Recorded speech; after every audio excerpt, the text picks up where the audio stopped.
নমস্কার, আমি অর্চনা। The joyful journey by অর্চনাতে আপনাদের সকলকে স্বাগত জানাচ্ছি। আজকে বলবো আসছে রথযাত্রা, অর্থাৎ আগামী রবিবার ৭ই জুলাই রথযাত্রা।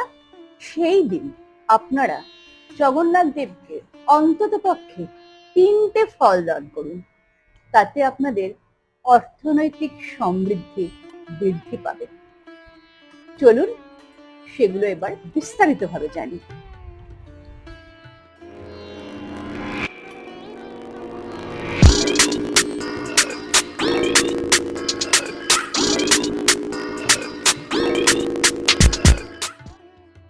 আমাদের সনাতন ধর্মে বছরের যে কটি দিন খুব শুভ হয়েছে, সেই দিনগুলিতে আমরা আমাদের বাড়ির জন্য, আমাদের পরিবারের জন্য, আমাদের পরিবারের